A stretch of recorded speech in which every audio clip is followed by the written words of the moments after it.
Arizona, April 14th.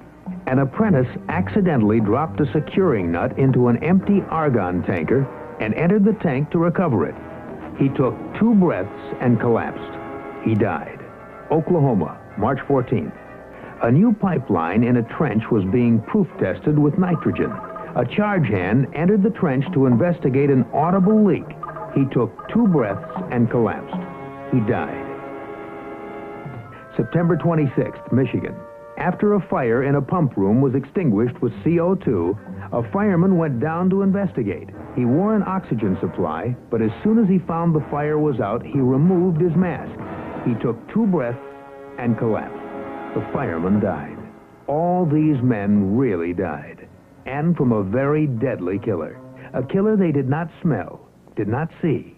There was no warning. They took 2 breaths, and minutes later they were dead.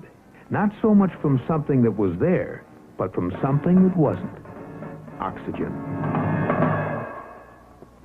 Hey, what's this big deal about oxygen? It's all around me. What do you think I'm breathing right now, huh? That's true most of the time, but there are some places. Okay, I can't breathe underwater. And there isn't much oxygen at high altitudes either. All right, I get the picture. But I don't work underwater, and I don't work up there either. Maybe you don't, George, but even in your normal environment, there's only about 21% oxygen in the air you breathe. The rest is mostly nitrogen.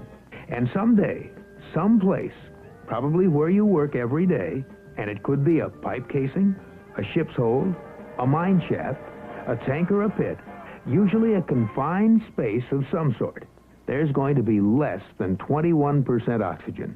You mean in there? Well, but that looks just like the places I work in or around all the time. Sure it does. That's why it could be dangerous. But I don't smell anything. I don't see anything. I don't hear anything either. You won't. Well, so how do I know if there's oxygen in there? You don't. That's the whole point. If you walk into an oxygen-deficient atmosphere, you won't have a single warning, and it's too late to hold your breath. You'll take 2 breaths and you'll collapse. No warning or nothing. That's right. Yeah, but you mean a few percent less oxygen can actually make a difference? Usually it doesn't happen gradually. But if we lower the oxygen to only 19.5%, just that much less is the minimum required by law to sustain normal life. And as the percent of oxygen decreases, it rapidly gets dangerous. Dizziness, a more rapid heartbeat, a buzzing in your ears, maybe a headache. Muscular control becomes difficult. Permanent brain damage can occur. Then paralysis, unconsciousness, death in 5 to 8 minutes. Well, how come there wouldn't be any oxygen in there? Could be a lot of reasons, George, but mostly because industry today uses many types of gases. Some of them precisely for the reason that they completely replace oxygen in a specific area. Some of these gases are poisonous, some highly flammable, but many of them you won't see, taste, or smell. Or a lack of oxygen could be caused by flame, fire, rust, or by the decay or fermentation of organic matter. So, I really don't know what's in there, do I? Oh, hi, Harry. Hello, George. Hey, hey, that's Harry in there. He's down. I gotta go get him. Stop. Think. Don't panic.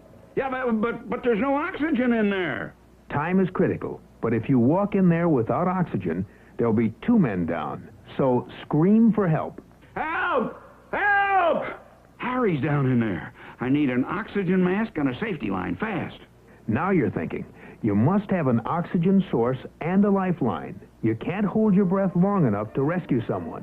Get medical help here fast and then notify the boss.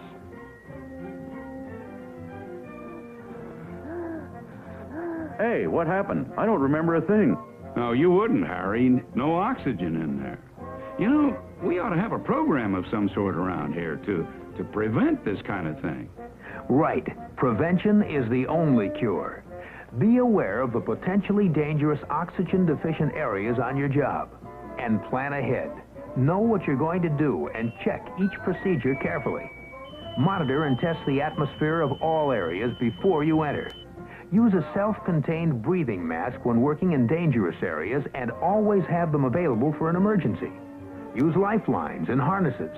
And use the buddy system so someone is there to help you if you do get into trouble. When an accident occurs, think. Don't panic. Call for help.